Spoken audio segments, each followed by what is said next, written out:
The House of Commons erupted today. Let's hear what was said. April Fool's Day carbon tax hike of 23% will hit Nova Scotians especially hard.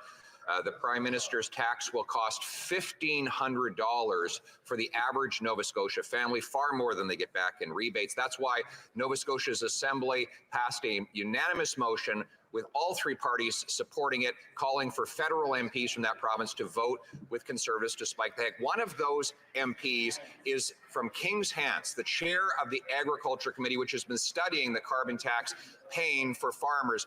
So the question is for the chair of the Agriculture Committee, will he vote with us to spike the hike? So the member for Kings Hants, here he is, has called for revisions at the very least. He's a Liberal. He's called for revisions to the carbon tax. Let's hear how he answers.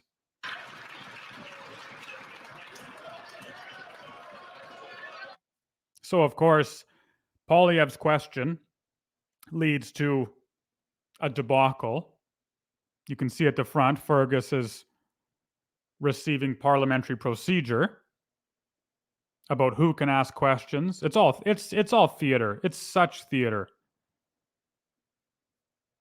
And so in consultation, we realize that that isn't the issue that is here before. So I see that the Honourable Minister for Housing is rising on his feet. Thank you, Mr. Speaker. And look, what the honourable member is actually suggesting is false. We have real-world data to demonstrate in provinces where the system actually applies, families receive hundreds of dollars more each year than they pay in fuel charges. The Conservatives pretend to care about affordability, yet they oppose measures to put more money in the pockets of families. They pretend to care about affordability, but they oppose measures that protect seniors' pensions. They pretend to care about affordability, but they vote against measures to remove the interest on Canada's student loans. Mr. Speaker, we will do everything we can to make life more affordable, including putting more money in the pockets of families while we fight climate change at the same time. So Sean Fraser is not the minister or is not the head of the Agricultural Committee, and yet he answers. That's because the Liberals shut up the member of Parliament that Poilievre asked his initial question to. The Honourable Leader of the Opposition. Well, that parliamentary censorship proves everything you need to know about this and everything else in this government. I asked a question of the member for Kings Hants, the chair of the Agriculture Committee, who's now studying the painful impacts of the carbon tax, and the front bench here shut him down, told him to sit down and shut up because they had a better mouthpiece for the PMO who would stand and speak in his stead. Mr. Speaker, the question is for the member for Kings Hants, the chair of the Agriculture Committee. His committee studying how the carbon tax hurts farmers. Will he vote to spike the hike?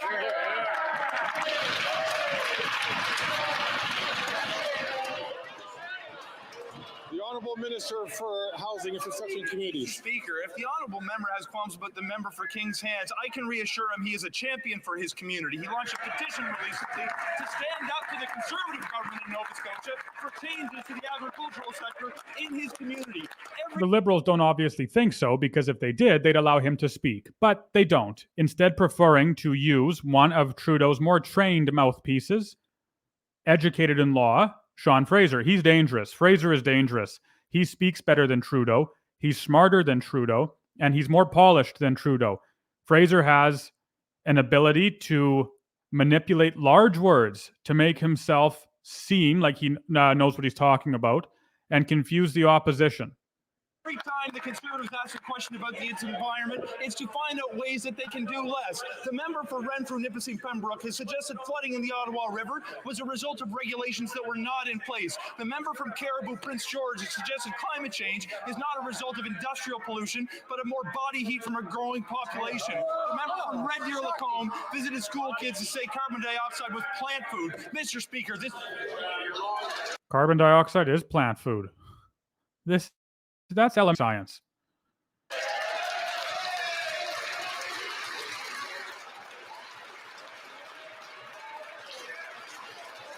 The Honourable Leader of the Opposition. He's absolutely right. It is a joke, an April Fool's joke. And the joke is on Canadian taxpayers, especially Nova Scotians, who will have to pay $1,500 in higher carbon taxes after that hike goes ahead. He says that the member for King's Hants is a champion who can't even speak, who's silenced by his own MPs. Will the member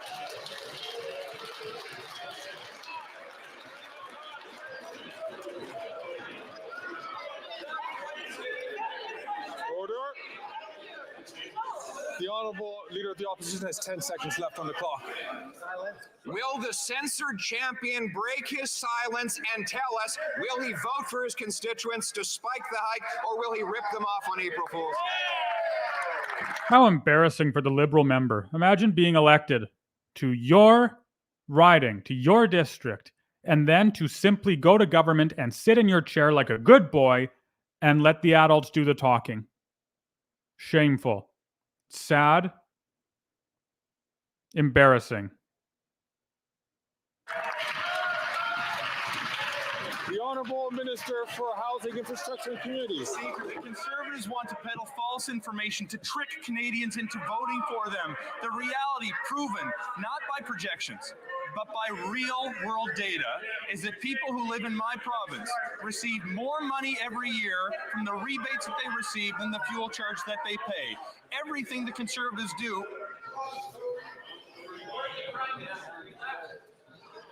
Order. Like, what's the point of question period if when you ask a question to a member, the member isn't allowed to answer the question? It's pointless.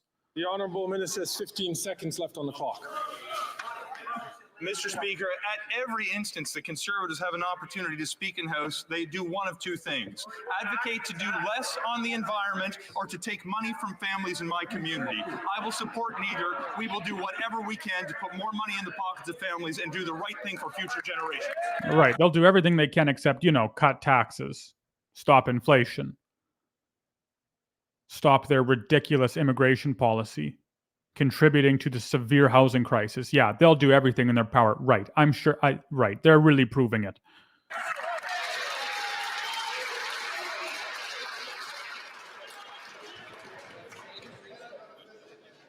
Order. The Honourable Leader of the Opposition. Mr. Speaker, the question was for the silent member from King's Hants. He is asked to explain how he's voting for a carbon tax of $1,500 per family that only pays back $963 in rebates. I asked him specifically to stand and answer, but he's been shut down and shut up by his masters in the PMO. So once again, will the chair of the Agriculture Committee and member for King's Hants stand in today and tell us whether he will vote to spike the hike or raise the tax? Order.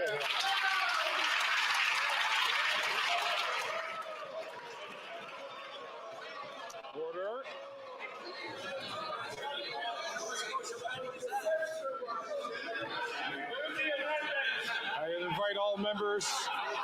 will invite all members to please listen to their House Leader and the House Leader teams. The Honourable Government House Leader.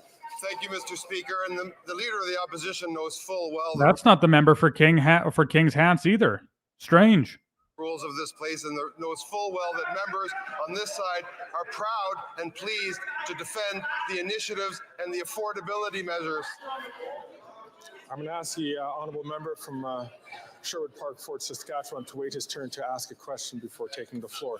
The Honourable Government House Leader has 23 seconds left on the clock. The Leader knows the rules of this place and knows that on this side of the House, we're pleased and proud to speak to the affordability measures and the things that we're putting in place to make life more affordable for Canadians. But while we're on this theme, I have a question for the member of the Defence Committee from Selkirk Interlake.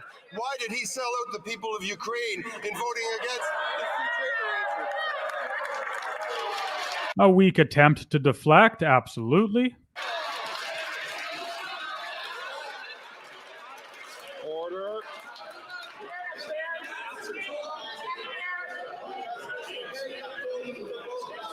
Order. I'll ask the Honourable Government House Leader to please have order in this House. The Honourable Leader of the Opposition. Mr. Speaker, the people of Kings Hants, Nova Scotia, are learning they don't have a voice in Parliament because he has been silenced.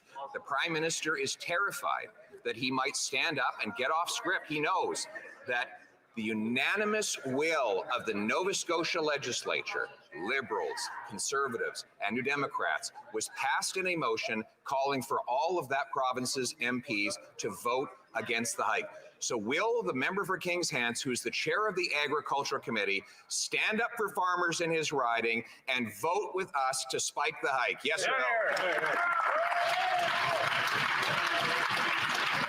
The Honourable Deputy Prime Minister and Minister of Finance. Again, that's not the member for Kings Hants. Let's hear what Freeland has to say. Mr. Speaker, the member for Kings Hants stands up for farmers, stands up for his constituents, stands up for the people of Nova Scotia, and stands up for the people of Canada every single day. This is absolutely degrading for that member from Kings Hants. To listen to everyone defend you, but you're not allowed to defend yourself. They say, "Oh, we trust you. Oh yes, we believe in your position." Well, can I say something? Well, no, you should sit down and be quiet. Let us talk. We're seasoned in this, not you. On this side of the House, we are incredibly proud to have him as our colleague. And one thing that he knows is the people of Kings Hants do not need cuts, and that is all the Conservatives have to offer them or any single Canadian. Let's translate. What he knows is, one, to sit down and let the front bench do the seeking, and two, that his constituents apparently need taxes. That's what they need. More cost imposed upon them. The Honourable Leader of the Opposition. Mr. Speaker, the member for Kings Hants is in the witness protection program today. He can't possibly stand up when his whip waves for him to sit down, which is exactly what happened a moment ago when I asked him a legitimate question as chair of the Agriculture Committee, a committee that's studying the devastating impact of the carbon tax on farmers in his riding and across the country. So for a sixth time, will he come out of the witness protection program and announce whether he will vote for our motion to spike the hike? So Poilievre here highlights another problem with Canadian parliamentary and government system. This is true in the legislature. This is true in the House of Commons. We elect representatives. We elect MPs and MLAs. And yet, based on testimony like Poilievre's here about what's happening in the House, they are beholden to party whips. They're beholden to bureaucracy underneath them who are never elected. Why is that the case? I was told, you were told, all of us are told that these members of parliament, these MLAs or MPs, are leaders in their communities. They're the ones who represent us, but then they're given orders from their masters about what they are or aren't supposed to do. Doesn't sound like much of a democracy to me. The Honourable Deputy Prime Minister and Minister of Finance. Mr. Speaker, the Conservatives love to talk Canada down.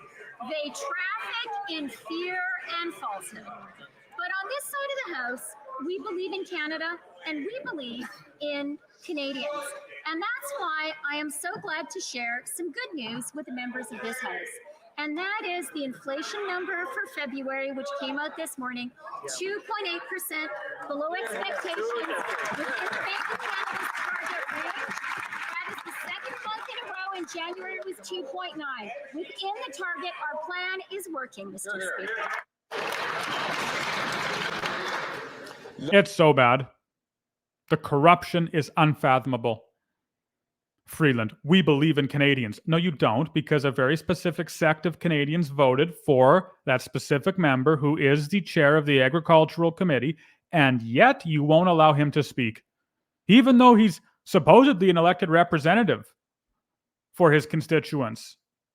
Is their voice being heard in the House of Commons? Manifestly not. Clearly not, because if it was being heard, he would be allowed to speak, and he isn't. It's pure political theater. It's Babylon migrated. Nothing's new under the sun, according to Solomon. The corruption back then is the same as corruption today. Here we have a government that is drenched in it. Here we have a party or parties that are drenched in it. And it's time for a change.